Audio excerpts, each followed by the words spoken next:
पकड़ते हैं। जब रीत की बात आती है, तो आपका 1 साल पुराना इतिहास न्यूज़ में आता है। वर्ष 2024 में आपका राज तिलक होता है। रीत वर्सेस आज का समय, इन दोनों में से किसे कब प्राथमिकता देनी है, इसे आप कैसे डिसाइड करते हैं? अब जैसे आपने कहा 1 साल पहले की बात है, तो उसमें रीत और आज का समय दोनों का जुड़ाव तो हो ही गया। आज में तो हम चल ही रहे हैं, हाँ, रीत उस समय उपस्थित थी, तो ऐसे में रीत को जिस तरह से आपने सोचकर प्रायोरिटाइज़ किया, क्योंकि मीडिया में पूरे टाइम ये खबर बनी रही कि आज भी राज तिलक हो रहे हैं। ये कैसी लोकतांत्रिक व्यवस्था है? तो निश्चित ही रीत आपके दिमाग में एक जवाब था। अब जब रीत है, तो मैं आज के कॉन्टेक्स्ट में उस रीत पर आपका पक्ष जानना चाहता हूँ कि ये कैसे होता है? आज भी अब कोई भी परिवार हो, जब एक पीढ़ी नहीं रहती है, तो अगली पीढ़ी में जो भी परिवार का मुखिया हो, उनके लिए कोई ना कोई तो रीत होती है। रस्म अदायगी होती है, ठीक है। और हमारे परिवार में ये तरीका है। तो इन दैट सेंस तो अब कोई और परिवार करे अपने तरीके से, हम कर रहे हैं अपनी तरीके से। ओके, तो ये एक परिवार तक का तरीका है हाँ, और इसमें जो परंपराएँ निभाई जा रही थी, वो पूरी ऐतिहासिकता से मिलती-जुलती थी। ऐतिहासिकता से मतलब था कि आपका प्रॉपर उसी अंदाज में जिस तरह से पहले अगर मैं सही हूँ तो आप मुझे और तथ्यात्मक रूप से सही करें कि जो 16 मेवाड़ के अंदर सामंत होते हैं, उनमें जो सबसे शीर्ष पर या सबसे प्रमुख माने गए हैं, वो चूंडावत हैं और उन्हीं के प्रतिनिधि ये तय करते हैं कि किन्हें राज तिलक होना है। उस रीत की भी पालना यहाँ होती देखी गई। आप तथ्यात्मक रूप से मुझे करेक्ट कर सकते हैं। एक ये जो 16 उमराव और 32 और जी। छोटे 32 और बड़े 32 और ये जो एक तरीके से सोशल अरेंजमेंट जो हम आज देख रहे हैं, वो मेरे ख्याल से शुरुआत हुई थी अराउंड प्रोबेबली महाराणा प्रताप के समय से, या उससे थोड़े पहले या थोड़े बाद में। उस इतने शताब्दियों से आज का तरीका चल रहा है। और उस समय से जो तिलक होता है, वो सलूम्बर के राव करते हैं। और यही चला आ रहा है इतने शताब्दियों से। और ये शताब्दियों की जो जुड़ाव है परिवारों के बीच में, तो अगर वो आगे भी चले और आज भी चल रहा है, इसमें तो कोई अचंभा की बात तो है ही नहीं, क्योंकि आप पीढ़ियों से जुड़े हुए हैं और आगे भी जुड़े रहते हैं। निश्चित ही सत्य है कि परिवार को अपनी परंपराएँ निभाना निश्चित चाहिए, यही आपकी पहचान भी होता है और ये निश्चित अगर मैं मेरे परिवार की भी बात करूँ, मेरे भी अगर कहीं पूर्वज या मेरे ही घर के कुछ वृद्ध अगर अपने समय को पूर्ण करके स्वर्ग सिधारते हैं, उस स्थिति में घर का जो मुखिया होता है, उसे ये शिष्टाचार स्वरूप कि आप अब इस पूरे परिवार के मुखिया होंगे और आप इसे सँभालेंगे। मैं आपके उस रीत की और जो आपने बात बताई उससे मैं सहमति व्यक्त करता हूँ। लेकिन इसी में कुछ प्रश्न जुड़ते हैं। अगर आप इजाज़त दें तो मैं इसे थोड़ा और आगे ले सकता हूँ। बताएं। प्रश्न सिंपल सर ये है कि जब ये रीत की चर्चाएँ हो रही हों, तो आधुनिक शिक्षा पद्धति में ये देखा गया कि बहुत सी रीत ऐसी हैं जिन्हें छोड़ा गया। चाहे फिर सती प्रथा हो, चाहे बाल विवाह हो, ऐसी बहुत सी रीत हैं जिन्हें समय के साथ कुरीत नाम दे दिया गया। मैं आपसे इस बात पर प्रश्न नहीं कर रहा हूँ कि ये रीत है या कुरीत है।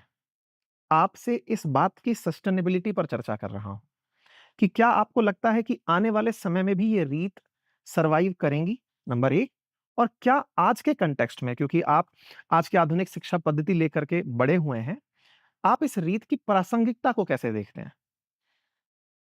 देखिए, ये रीत, अगर ये रीत जो चल रही है आज, जो हम देख रहे हैं, उसका मूल कारण क्या है? मूल कारण है लोगों के आपस के बीच में रिश्ते और आपस का जुड़ाव। अब जब तक ये रिश्ते और जुड़ाव चलेंगे, तब तक ये रीत तो चलनी चाहिए, और मेरी आशा है आगे और भी चलती रहेगी। तो अगर बदलना चाहें, तो क्या आप लोगों को बिखेरना चाहते हैं कि जो पीढ़ियों से जुड़े हुए हैं? तो मेरे ख्याल से जब तक ये जुड़ाव चलेगी, ये रीत भी चलेगी। बात जुड़ाव की आती है तो खबरों में आपका अपने ही परिवार के साथ जुड़ाव सुर्खियों में आता है। आप जब इस रीत को पूरा करते हुए सिटी पैलेस में एंट्री करते हैं, नेशनल मीडिया इस बात को कवर करने आता है कि आप अपने भतीजे के साथ ही रिफ्ट में होते हैं। भतीजे नहीं, कज़न है।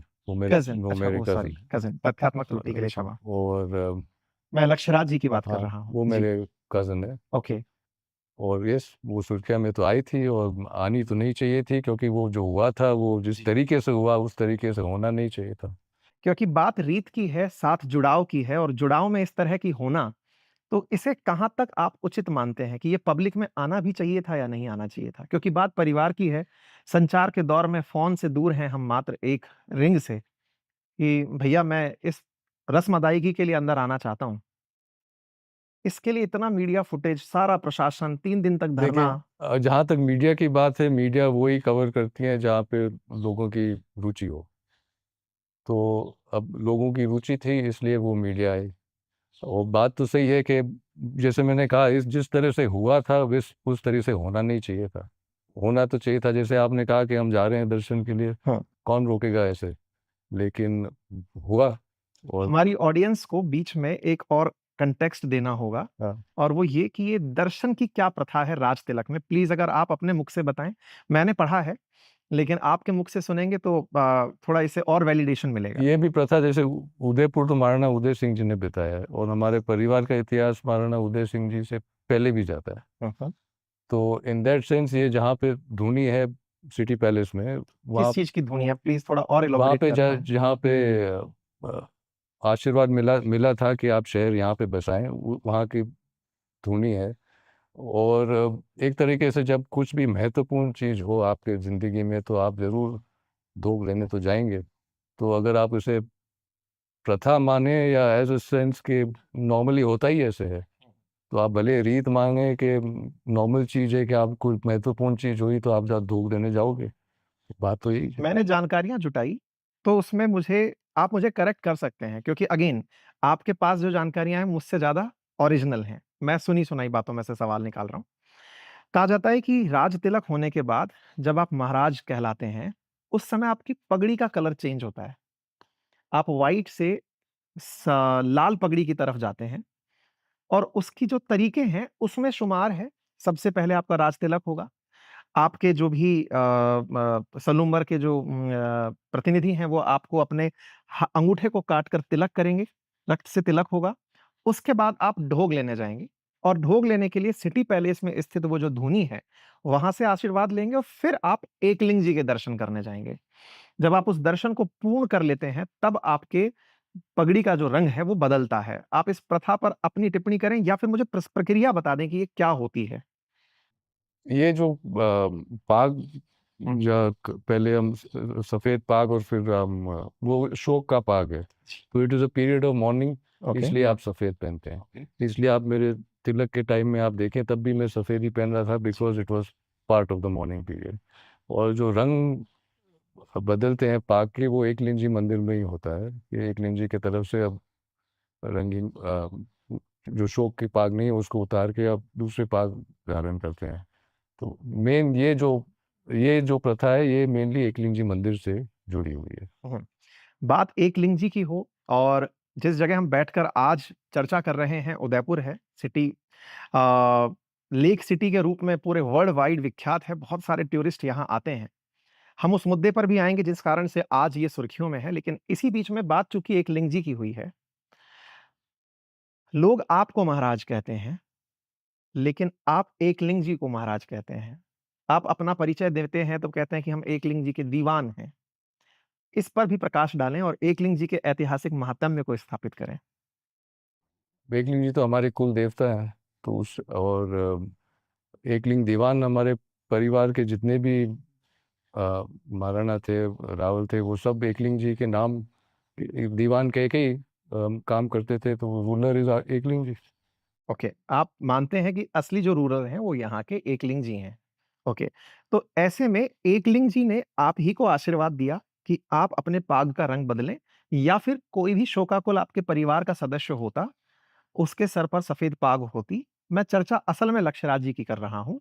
अगर वो इस तरह से अपनी पाग परिवर्तित करते क्योंकि विकिपीडिया पर प्राप्त जानकारी में जब आप ढूँढेंगे, तो आपको 2 तथ्य दिखाई देंगे। आप और वो, दोनों को ही महाराणा ऑफ हाँ, उदयपुर के नाम से मेंशन किया हुआ है। यही जो मेरे ख्याल से ये जो कंट्रोवर्सी ज़बरदस्ती से शुरू हुई है, ये लेट महाराणा साहब के समय में भी मेरे जो अंकल थे वो अपने आप को मारना कहते थे। मेरे लेट मारना साहब के टाइम पे भी ऐसी एक सिमिलर चीज़ हुई थी, और यहाँ के लोग सब लोग जानते थे मारना साहब कौन है, लेकिन जहाँ पे भी मीडिया इन्वॉल्व है या दूसरे इंटरेस्ट इन्वॉल्व है, वो अपने आप को मेरे अंकल बताते थे। तो यही बात है कि जब एक कोई भी परिवार में जब एक पीढ़ी नहीं रहती है, तो जो अगला परिवार का मुखिया होता है, आज के दिन में हम तो कहते हैं हिंदू लॉ, अब हिंदू लॉ भी यही कहता है हम्म कि जो बड़ा हु इज एल्डर सन वही बनेगा head of hmm the family, आप भले किसी भी परिवार के हो। तो अगर आप, और ये महाराणा जो है आज का जो इन द सेंस टाइटल है, वो जो घर के बड़े हैं उन्हीं को लगेगा। अब आप खुद देख लें घर का बड़ा कौन है। अब आप वैसे अब कोई और भी लगा दे, हम्म। जैसे हमारे जो फैमिली का क्रेस्ट है वो आजकल आप देखते हैं सब लोग लगा देते हैं, लेकिन है तो फैमिली का क्रेस्ट। अब वो क्रेस्ट लगाते हैं तो उसका मतलब थोड़ी वो मेरे परिवार के सदस्य हो गए, लेकिन लगाते हैं। मैं आपसे चाहूंगा कि आप इस महाराणा टाइटल की व्याख्या करें, क्योंकि भारत में जब हम मूल अधिकारों की बात करते हैं तो अबॉलिशन ऑफ टाइटल्स की भी बात करते हैं। ऐसे में आपके नाम के आगे महाराणा विश्वराज सिंह ठीक लगता है या श्री विश्वराज सिंह, क्योंकि मैंने संबोधित आपको श्री विश्वराज सिंह के रूप में किया था। ये जो अबॉलिशमेंट की बात है, उसमें लिखा है कि इन द सेंस टू के जो सरकारी, it will not be officially recognised. भले महाराणा टाइटल हो, महाराजा टाइटल हो, कोई भी टाइटल हो, it will not be officially recognised. लेकिन सामाजिक तौर पर कोई निषेध नहीं है। उसमें दो भाग थे, मैं आपको एक उदाहरण देता हूँ जी। कि जैसे जो एग्रीमेंट्स हुए थे विलीनीकरण के समय, उस समय ये सब टाइटल की रिकग्निशन और दूसरे कुछ फैसिलिटीज़ के बारे में निर्णय लिया गया था। और एक ही उदाहरण है कि पहले जैसे अगर कोई राज परिवार के भले आप मोटर में जा रहे हो तो आपके पास नंबर प्लेट लाल रंग की होती थी। अब ये जब अबॉलिशमेंट हुआ तो ये भी बंद हो गया। तो अंतर ये है कि अगर आज के दिन आप लाल नंबर प्लेट लगाओगे तो आप कानून के खिलाफ हो, हम्म। लेकिन आप टाइटल यूज़ करोगे, ये सामाजिक विषय है। सरकार भले रिकग्नाइज नहीं करे, लेकिन आप यूज़ कर सकते, इसमें निषेध तो है नहीं। ओके, तो ऐसे में आप क्या पर्सनली पसंद करते हैं, ये आपकी चॉइस? मेरी चॉइस है कि अगर आप मेरे परिवार का आप सम्मान करते हैं तो आप ज़रूर मरना लगाएं। और अगर आप कहीं और जो जिन लोगों से आप मिलते हैं वो उन लोग they may not be comfortable with it, या कोई खास दोस्त हो तो मेरे नाम से ही बोलेंगे, श्री भी नहीं लगाएंगे, नाम ही से बोलेंगे, पुकारेंगे। तो it depends on the situation. Okay, मतलब आपके लिए हर वो तरीका उचित है जिससे आपको प्यार से पुकारा जाए। आप परिवार की गरिमा के साथ अगर हैं तो आप महाराणा पुकारा जाना पसंद करेंगे कि आप मुझे परिवार को रिकॉग्नाइज करते हैं, क्योंकि आप इस तरीके से इस बात को मान रहे हैं। बात तो वही है, डिपेंडिंग ऑन द सिचुएशन, जो सोशल सेटिंग है उस हिसाब से आप मुझे जो आपके मन में लगे ठीक। बात जब राज परिवारों की होती है तो राज परिवारों में शौक की बड़ी चर्चा होती है कि राजाओं वाले शौक हैं, महाराजाओं वाले शौक हैं। ऐसे में आपको कौन-सा शौक है अपने खाली टाइम में?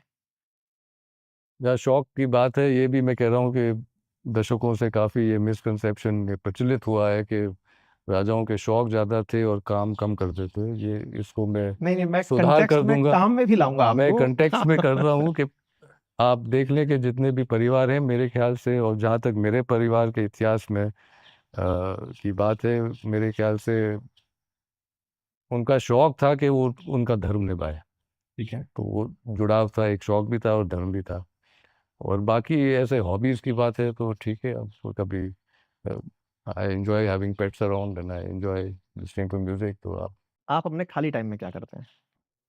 खाली टाइम में आजकल विधायक होने के बाद में खाली टाइम तो बहुत कम मिलता है, लेकिन जब मिलता है तो या तो किताब पढ़ते हैं, या जो पुराने दोस्त थे या परिवार वालों से मिलना हो, या कभी कभार फिल्म देखें। किस तरह की किताबें? किताबें या तो बहुत ही लाइट हिलेरियस टाइप, या तो सीरियस किताब, इन बिटवीन का मुझे ज़्यादा शौक नहीं है। मैं आपके धर्म पर भी आऊँगा, जो आपने कहा कि हम अपने कर्म को धर्म मानकर करते हैं, ये बात ठीक है और कर्तव्य की यही भूमिका भी होती है। एक और प्रश्न, क्योंकि ऑडियंस की तरफ से मैं बैठा हूँ, आप